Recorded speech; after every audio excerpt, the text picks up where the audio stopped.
Welcome back to day 2 of the video series training on how to get the right butts and seats for your live event. So today we're going to be talking about how to market to your current audience. So just a really quick recap on day 1, we talked about knowing your why, which is very important because you have to know the purpose behind why you're hosting your event in order for it to be successful, as well as being able to provide what benefits that your audience is going to receive. So this is very important because I have attended events and they were very vague with the event description and who the audience was targeted to.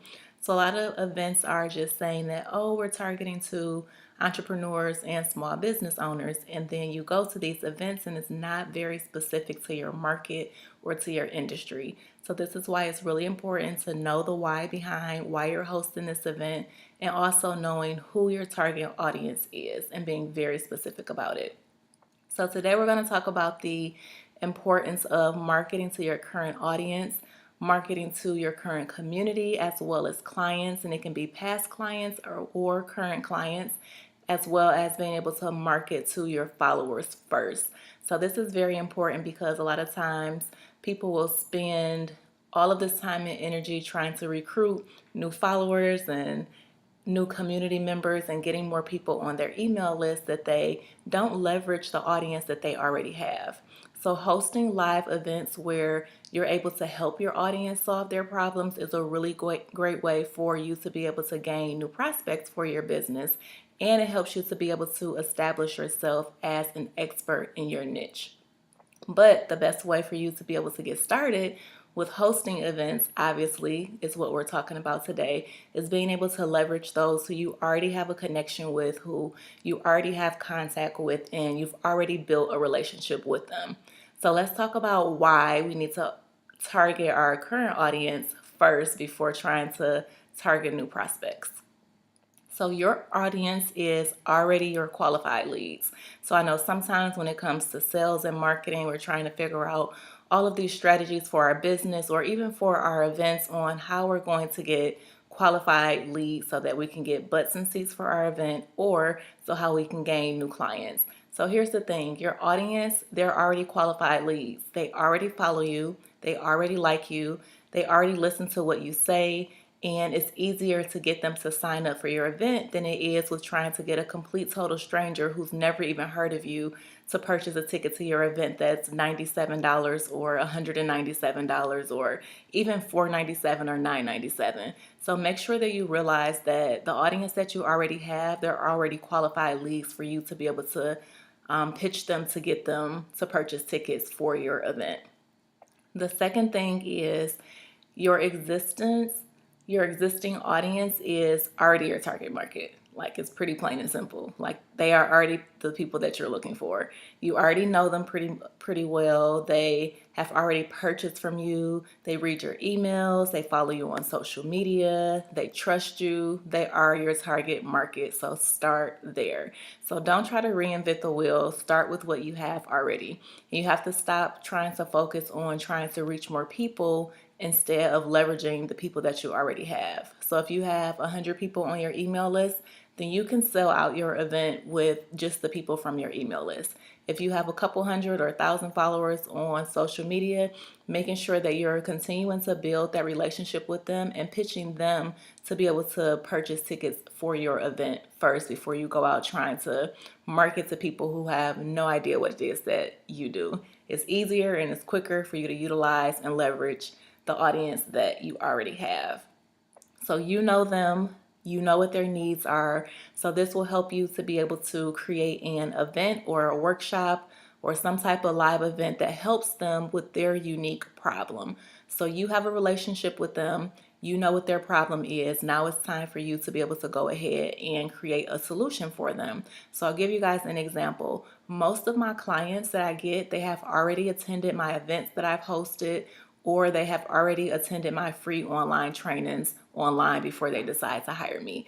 So it's easier for me to pitch people who are already in my community opposed to trying to pitch pretty much a stranger on the street or a stranger online to purchase this $997 event when they have no clue who I am, what I do, or what I'm even capable of.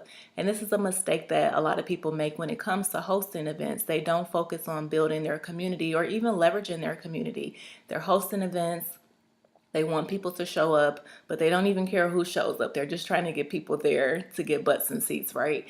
And the issue is they're getting people in the seats, they're hosting these events. However, their audience isn't learning anything because they're either not in their industry or they're not in their market, or they're teaching on things that they already know. So they haven't even bothered to foster a community with them. They haven't even bothered to figure out what their struggle and what their pain points are so that they can address those things rather than wasting everybody's time on hosting and executing this event on information and strategies that people already knew about, right? So they just care about reaching people and getting them in seats.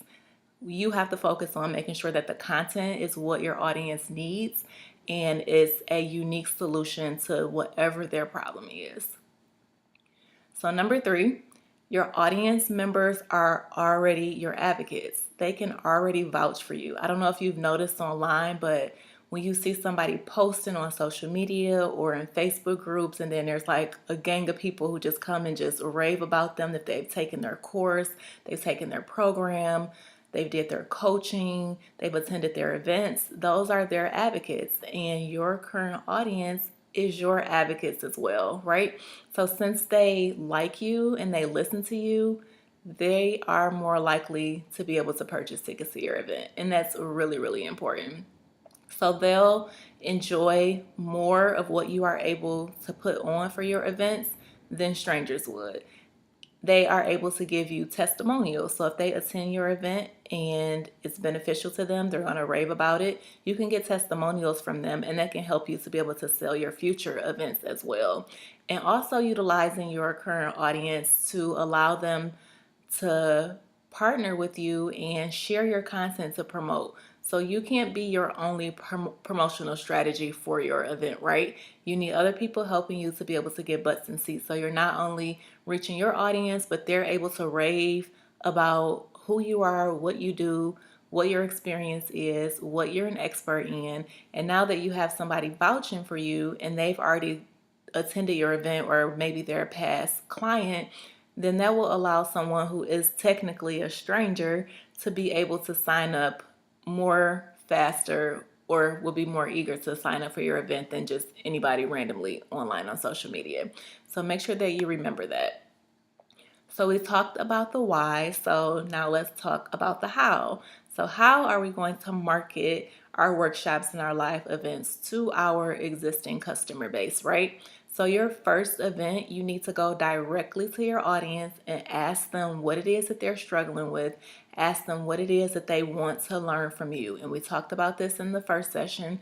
Go ahead and send that email and that survey out to your email list, as well as posting polls in various Facebook groups. So they will enjoy a workshop that you specifically design for them rather than someone random on social media. So if you have taken the time to figure out what it is that they need, where they are in their business, and where they're trying to go, and you're creating an event or a workshop specifically tailored around where they are in their business, what they're struggling with, and you're creating a solution on how you're going to be able to help them to get there, they're going to sign up to your event right away because they've been pondering and struggling and Googling for days and weeks and months trying to figure out why they aren't making a stride in their business. And it's because they're waiting on you to deliver this workshop that they need in order to get there. So make it completely customized for them. Make sure your event is completely customized for them, and they will be so eager to be able to register for your event and learn the tools and strategies and resources that you are able to provide to them so that they can get to where they want to be in their business versus staying at a standpoint as far as where they currently are right now.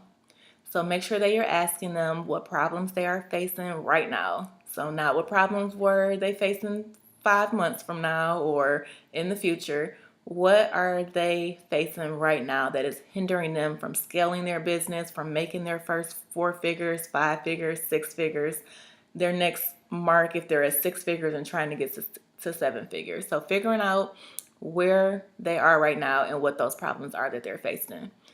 Now you're going to ask them what issues are most pressing to them, because a lot of entrepreneurs, they're struggling with a lot of things, but you need to figure out what's most important now. So if they have 10 things that they're struggling with, and on a scale to 1 to 10, you're meeting the one that's on like in the middle and not a top priority, then they aren't going to be as eager to sign up. But if you figure out what's their most pressing issue right now and you address it right away, they're going to be so eager to sign up for your event. So now, based on your unique knowledge and your expertise, what it is that you offer and what you can do for them.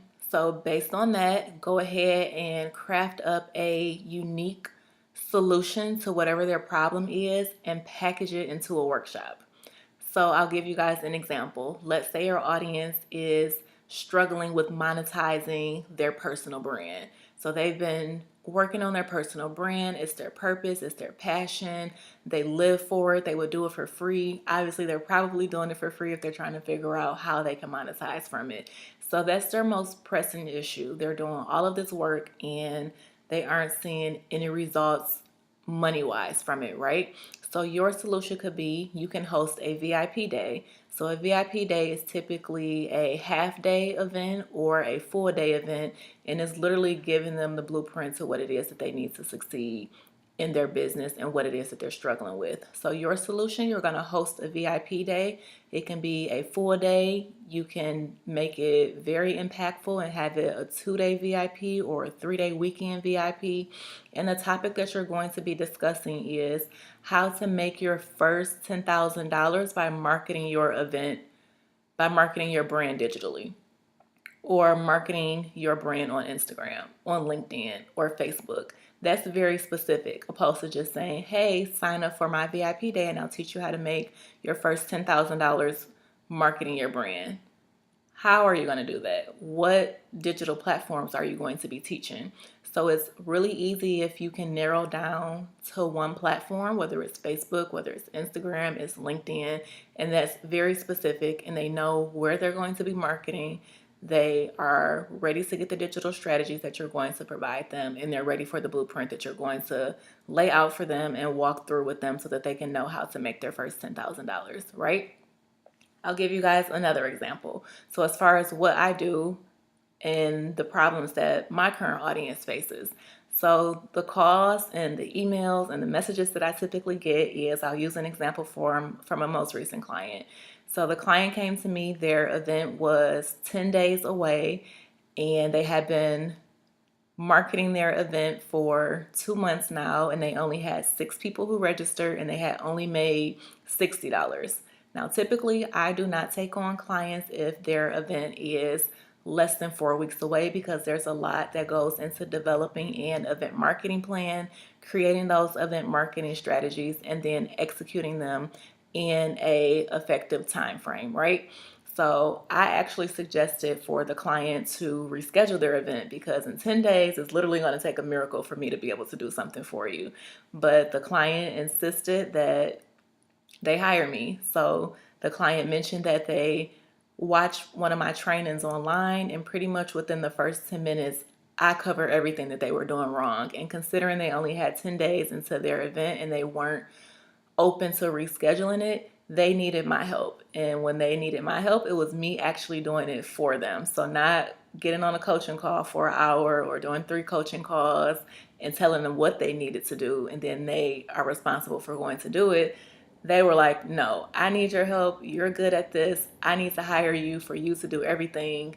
And from that, we went from within just 24 hours, we were at 72 ticket sales and then sold out at 100 tickets. So the strategies are behind how it is that you're marketing to your audience. You can't just put an event on Eventbrite and think that people are just going to be drawn to it and sign up. You have to create those strategies that gets butts and seats, and that also gets the right butts and seats.